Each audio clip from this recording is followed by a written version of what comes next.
In one European war, only 3% of civilians died from actual fighting.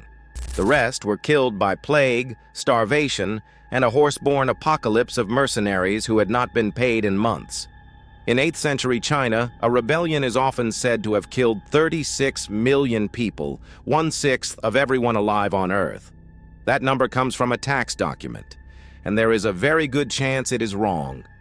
A man who believed he was the younger brother of Jesus Christ raised an army, seized 600 cities, and started the deadliest civil war in human history.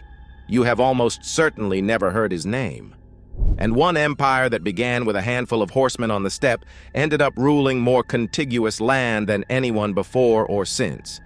But number 1 is the only war on this list where we can actually count the dead. That is not a technicality. That is the entire point. Because epic is not a measurement.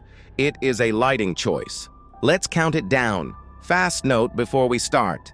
This channel exists because some people would rather have the version with sources than the version with a screaming thumbnail. If that is you, subscribe. It is free, and it keeps me reading historians instead of aggregators. Number 5.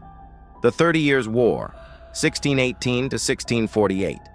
It began as a fight over whether Central Europe would be Catholic or Protestant, and it ended with roughly a third of Germany reduced to something historians still call the greatest trauma in German history.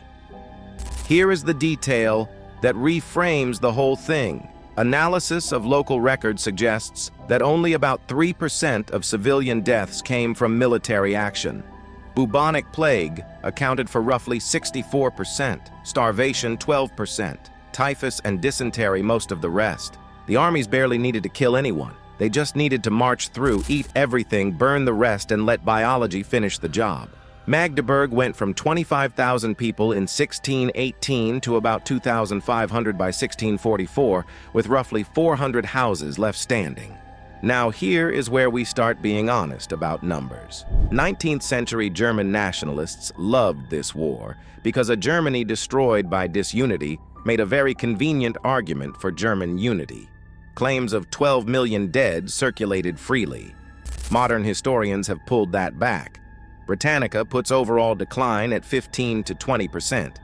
Others, working from Gunter Franz's 1940 analysis, land near 40% of the rural population. Nobody actually knows. Everyone is estimating.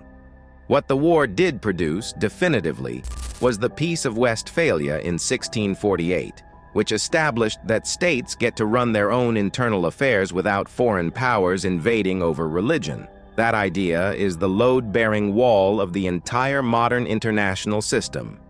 It was purchased with plague. At number 4. In 755, a general named An Lushan revolted against the Tang Dynasty. The war lasted 8 years, spanned 3 emperors, and shattered what had been the most sophisticated state on Earth. You will find it on every deadliest wars list with a figure attached. 36 million dead, 1/6 of the global population. The single greatest atrocity in human history. Here is where that number comes from. The Tang census of 755 recorded 52,919,309 people in 8,914,709 tax-paying households. The census of 764, 1 year after the war ended, recorded 16,900,000 people in 2,900,000 households. Subtract 36 million. Now ask yourself what a census actually measures. It measures the reach of the tax collector. The An Lushan Rebellion did not just kill people. It obliterated the bureaucracy that counted people. Historian Charles Patrick Fitzgerald argued decades ago that the collapse in the numbers largely reflects the dispersal of the officials doing the counting. Millions of people did not vanish. They stopped being findable by a government that had lost control of its own provinces. Matthew White, the statistician who supplied the 36 million figure that Steven Pinker used in The Better Angels of Our Nature, later revised his own estimate down to roughly 13 million. The rebellion was a genuine catastrophe. It broke the Tang Golden Age permanently. But the most cited death toll in pre-modern history may be, at its core, an accounting error committed by people who were no longer able to do accounting. Placing at number 3, the Mongol Conquests, roughly 1206 to 1368. By the end, the Mongols controlled the largest contiguous land empire in human history, stretching from Korea to Hungary. The commonly cited death toll runs to 30 or 40 million. Treat that with exactly the skepticism we just applied to the Tang census, because it rests on the same kind of evidence. Population figures from states that were, at the time, being actively destroyed. Verify. Figures vary enormously by source and none are firm. What is not in doubt is the strategy. The Mongols' weaponized reputation. Cities that surrendered were spared. Cities that resisted were annihilated so completely that the next city would not resist. Terror was not a byproduct, it was logistics. In 1258, they took Baghdad, then the intellectual center of the world. The House of Wisdom, its libraries, and its scholars were destroyed. Contemporary accounts describe the Tigris running black with ink. That image may well be literary rather than literal, but the loss was real, and it is the kind of loss that does not show up in a body count at all. And there is a stranger legacy. By stitching Eurasia into one connected trade network, the Mongols made it possible for goods, ideas, and eventually plague-carrying fleas to travel from Central Asia to European ports. The Mongols may have killed more people after their empire declined than during it, without lifting a sword. Halfway. If you are still here, subscribing takes 2 seconds and tells the algorithm that history with citations deserves an audience. And put your next topic in the comments. Battles that were decided by weather, empires that collapsed overnight, history's worst military decisions. I read every suggestion and the most requested ones get made. Top 2. In 1837, a village school teacher named Hong Xiuquan failed the Imperial Civil Service examination for the 3rd time. He collapsed with a fever and had visions of an old man and a younger man who told him to cleanse the world of demons. Years later, after reading a Christian missionary pamphlet, Hong concluded he now understood the dream. The old man was God, the younger man was Jesus, and Hong Xiuquan was Jesus' younger brother. Most people who reach that conclusion do not raise an army. Hong founded the Taiping Heavenly Kingdom in 1851. His movement promised land redistribution, banned opium, and gave women positions of leadership in a Confucian society that did not. It captured roughly 600 cities.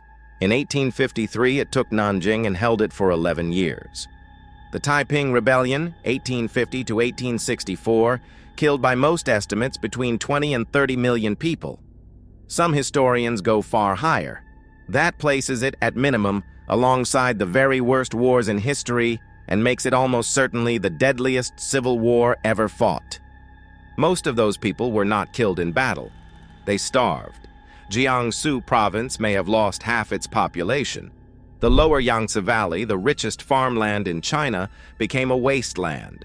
It ended with Hong dead, his son executed, and the Tang Dynasty so financially and politically gutted that it never recovered. And here is the thing.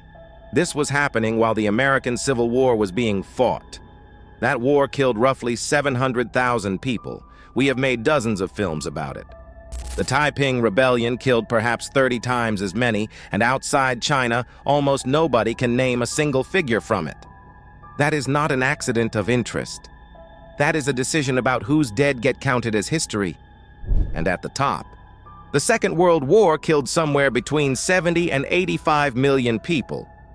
Roughly 3% of everyone alive. Notice something about that sentence. It is a range, and the range is 15 million people wide, which is more than the entire population of many countries. Even here, with archives and typewriters and bureaucracies obsessed with paperwork, we are estimating. But look at what we do know, and how it differs from everything else on this list. Roughly 21 to 25 million of the dead were soldiers. 50 to 55 million were civilians. For the first time in a major war, The people not fighting died in far greater numbers than the people who were. The Soviet Union lost around 24 to 27 million. China lost perhaps 20 million, and the National World War II Museum notes Chinese civilian deaths alone might run far higher than standard figures suggest. Poland lost roughly 1 in 6 of its entire population. The United States, fighting the whole thing on other people's soil, lost about 419,000, almost all of them military. 6 million Jews were murdered in the Holocaust, roughly 2/3 of Europe's pre-war Jewish population. So here is the whole video in one line. 3 of the 5 largest wars in human history happened in China. The one everybody calls the greatest atrocity ever may be a bookkeeping failure. The most destructive European war before the 20th century killed most of its victims with fleas. And the deadliest conflict of all time is the one nearest to us, which is exactly why we can see it clearly. Epic is not about how many died. Epic is about who survived to write it down. Thank you for watching to the end. Genuinely, if this changed something in how you think about the phrase deadliest war, hit like, because it pushes the video toward people who have only seen the confident version with no sources. Subscribe so you catch the next one.